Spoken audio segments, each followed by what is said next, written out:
Di wilayah perbatasan Jakarta dan Bekasi, tepatnya di jalur Kalimalang, selama bertahun-tahun dikenal sebagai kawasan macet. Untuk mengurai kemacetan parah tersebut, pada tahun 1996, pemerintah membangun jalan tol yang menghubungkan Bekasi Cawang Kampung Melayu yang dikenal dengan Tol Becakayu. Tol ini dipandang efektif mengurai kemacetan di sejumlah titik di wilayah Jakarta Timur dan Bekasi. Namun pembangunan itu tidak berjalan lancar karena krisis moneter pada tahun 1998. Pembangunan Tol Becakayu berhenti. Setelah mangkrak selama 22 tahun, pada tahun 2015 di era pemerintahan Presiden Jokowi, pembangunan Tol Becakayu kembali dilanjutkan. PT Waskita Toll Road mengakuisisi proyek pembangunan jalan tol tersebut. Tol Becakayu dibangun dengan jalan layang atau elevated yang membentang dari wilayah Tambun Bekasi sampai dengan wilayah Kampung Melayu dengan panjang 21,04 km.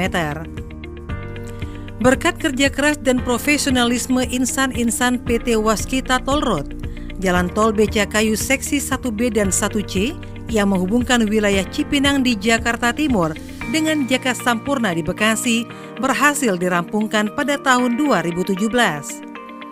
Pada tanggal 3 November 2017, Presiden Jokowi meresmikan beroperasinya seksi 1B dan 1C Tol Becakayu sepanjang 8,26 km.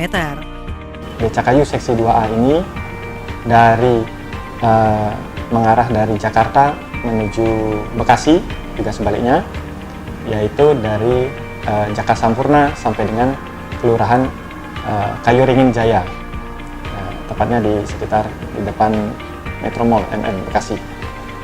Kemudian untuk lingkup pekerjaan yaitu sepanjang 4 km, di sebelah kanan kiri dari saluran atau sungai Kalimalang, jadi sekitar totalnya menjadi 8 kilo.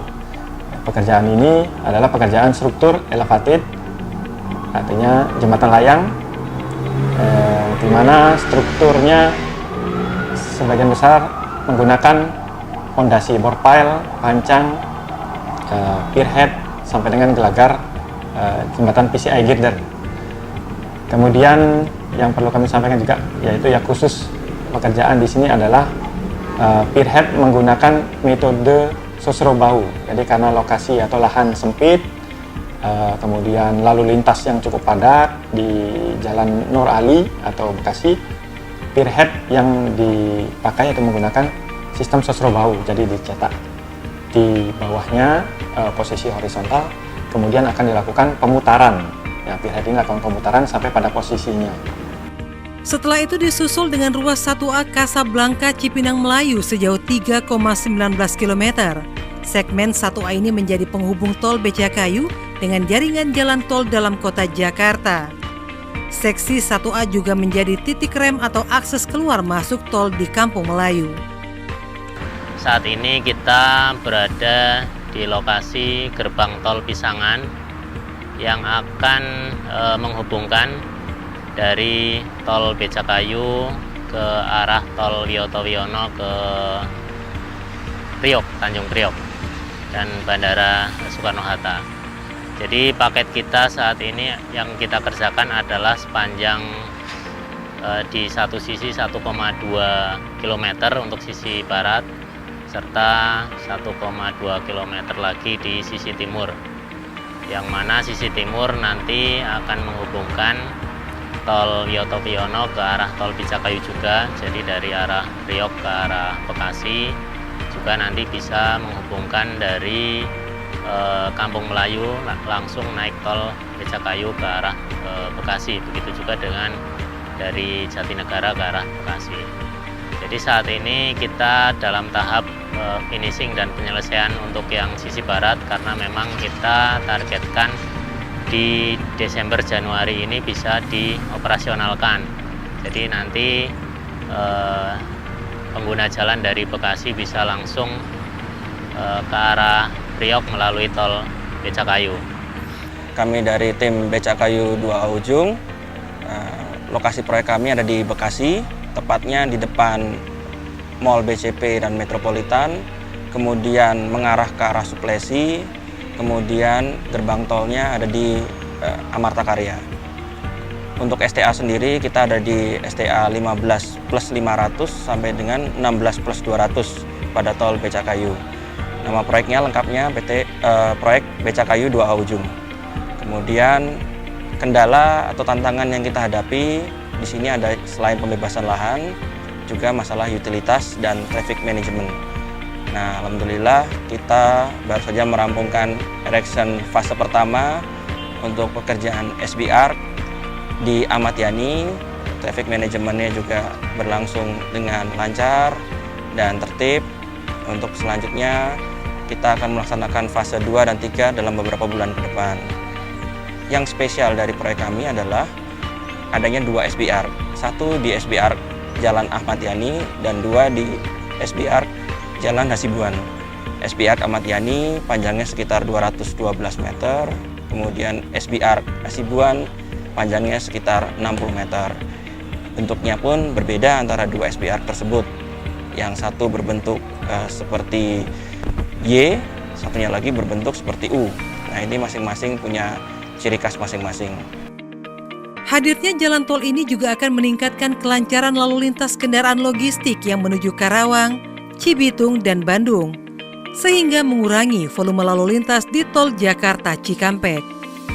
Jalan tol ini juga menjadi solusi dalam mengurangi kemacetan yang terjadi di Jalan Raya Kalimalang dari tol Jakarta Cikampek yang sering mengalami penumpukan volume kendaraan di gerbang tol Halim.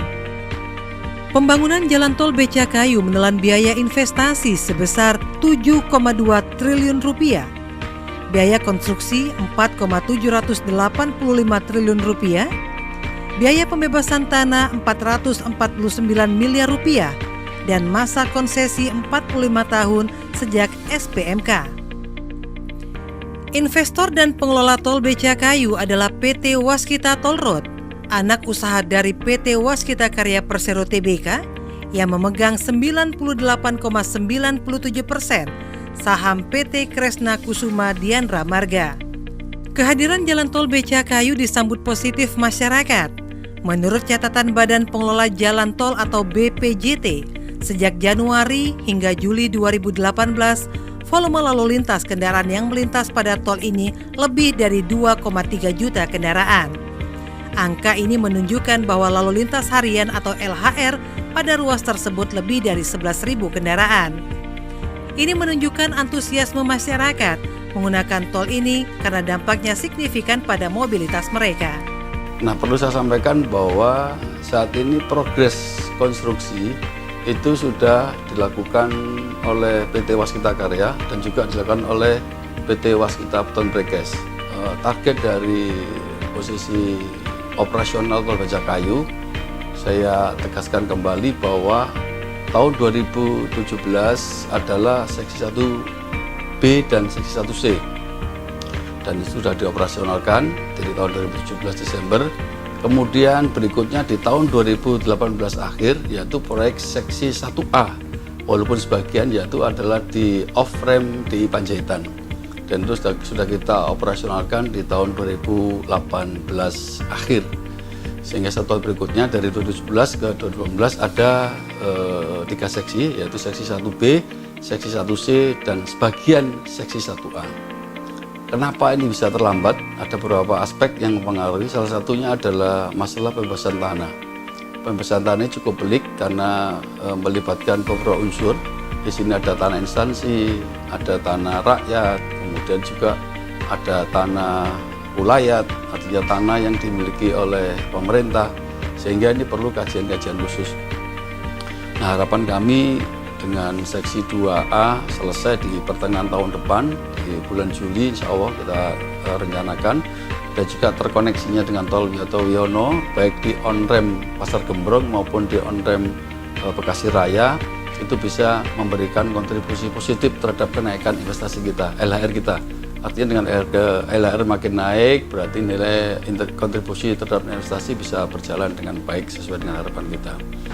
Jadi untuk tol Becakayu ini rencana rem on off-nya adalah 16 unit Sehingga nanti akan ditambah lagi on off ramp lagi, di koneksi ada 2, sebenarnya jumlahnya 18. Semua itu nanti bisa difungsikan untuk menarik, kalau yang di sini, yang di Jatiwaringin untuk menarik yang di Pondok Gede, yang di Jaka Sampurna untuk menarik yang di Galaksi dan Bekasi Timur, kemudian yang di koneksi menarik yang Rawamangun. Dan kemudian nanti ada interchange di Gembrong, Pasar Gembrong, itu untuk menarik yang dari Kasablanka yang mau menuju ke Bekasi, tidak lagi lewat ke Basura lagi, tapi langsung masuk ke tol Becakayu, sehingga bisa menambah LHR. Bahwa setelah kita bangun, lalu lintas yang ada di arteri Kalimalang itu hampir 15-20% bisa teratasi. Kemudian kecepatan waktu dari Bekasi sampai Jakarta yang biasanya ditempuh dalam waktu 30-20 menit, bisa sampai 10 menit sudah sampai ke Jakarta. Pada tahun 2020, Jalan Tol Becakayu sudah dapat beroperasi hingga di segmen 1. Dan meski dalam kondisi pandemi, pembangunan konstruksinya terus dilanjutkan untuk menyelesaikan segmen 2 sejauh 10,4 km dari Jaka Sampurna hingga Tambun, Bekasi. Di akhir tahun 2020, diperkirakan segmen 2A akan selesai dengan panjang konstruksi 4,1 km. Dengan keyakinan dan optimisme tinggi serta mematuhi protokol kesehatan, ruas tersebut akan diselesaikan PT Waskita Karya Divisi Infrastruktur 2 tepat waktu.